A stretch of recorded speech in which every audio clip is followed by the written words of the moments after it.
Okay, back to the book. Back to reading. Let us expand our minds. And I'm continuing the same chapter that I was reading from earlier, but I thought this one was good and also worth sharing.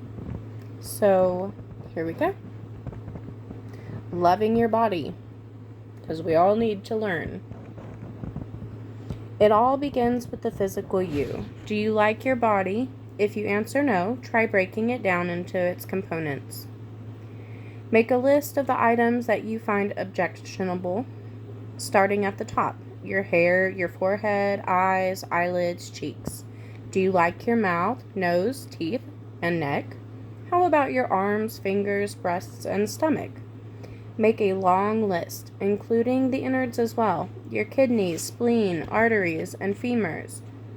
Now go on to the obscure ingredients that make you up. How about your Rolandic fissure, cochlea, pinna and adrenal glands, and uvula? You've got to make a very long list to check yourself out thoroughly. You don't have a nice body, you are your body, and disliking it means not accepting yourself as a human being. Perhaps you do have some physical attributes you dislike. If they are parts of your body which can be changed, make changing them one of your goals. If your stomach is too big, or your hair is the wrong color for you, you can see them as choices you made in an earlier present moment and make new present moment decisions about them.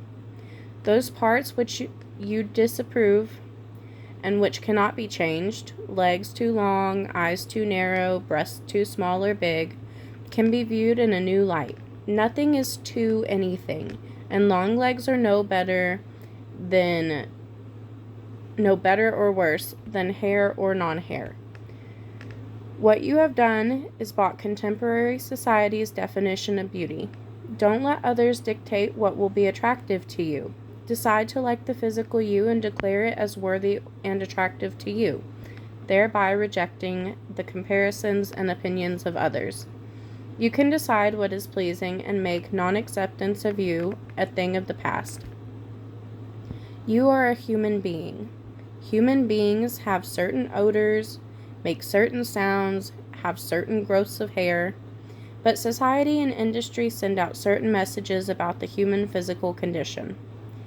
Be ashamed of these human characteristics, they say.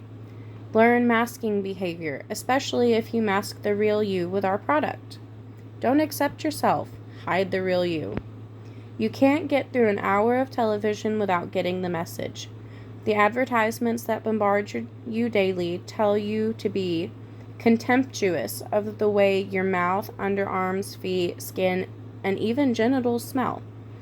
Change to our product and feel real and natural again, as if the way you are is unnatural and you should go around sending out cosmetic odors in order to like yourself later.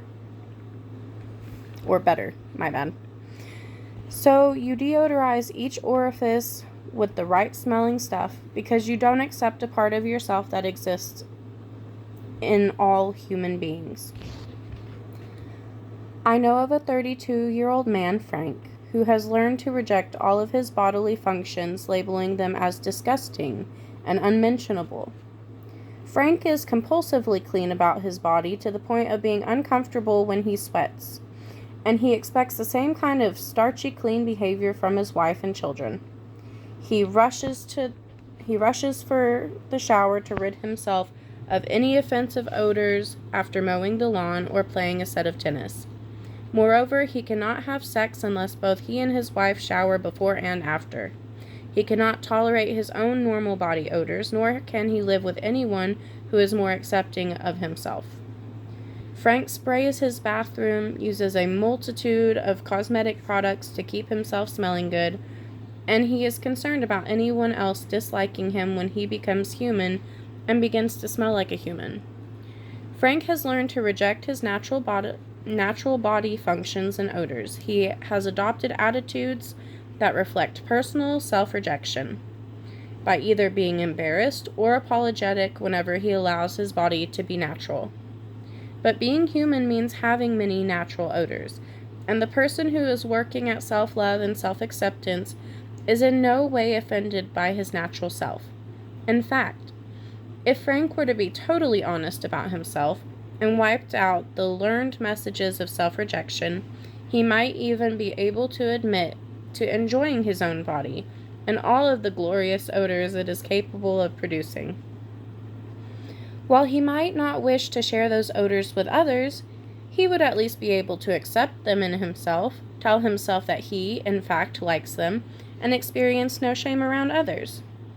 Self-acceptance means liking the entire physical you and eliminating those cultural impositions to be proper or to merely tolerate your body when it behaves other than the cosmetic fashion. This doesn't mean you have to go around flaunting yourself, but it does mean that you can learn to take private pleasure in being you. Self-acceptance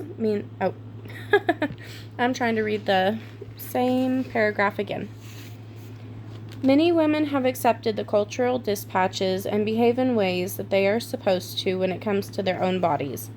Shave your legs and underarms, deodorize yourself everywhere, perfume your body with foreign odors, sterilize your mouth, make up your eyes, lips, cheeks, pad your bra, spray your genitals with the appropriate bouquet, and falsify your fingernails. The implication is that there is something unpleasant about the natural you, the essentially human you, and only by becoming artificial can you become attractive. That's the saddest part, that the end product is a fraudulent you that takes the place of the natural self you carry around with you for most of your life. You are being encouraged to reject and beautify you. That advertisers would encourage you to do this is understandable in light of the profit to be made, but that you would buy the products is less easy to understand in view of the fact that you're choosing to throw away the real you. You can stop hiding the beautiful natural you. Thus, if you choose to use cosmetic aids of any kind, it will not be based on disliking what you are covering up, but for the reasons of novelty or personal fulfillment. Being honest with yourself in this realm is not easy, and it takes time to learn to distinguish what pleases us from what the advertising businesses say should please us. I just thought that was really good. I mean, I'm probably going to be reading a lot of this out for the void because I think it's all really good and it's useful and I don't know. I feel like it's tilling the soil and planting seeds for personal growth, and I think we can all use just a little bit more of that. So, anyways, I hope this found you well and that you're having a beautiful day.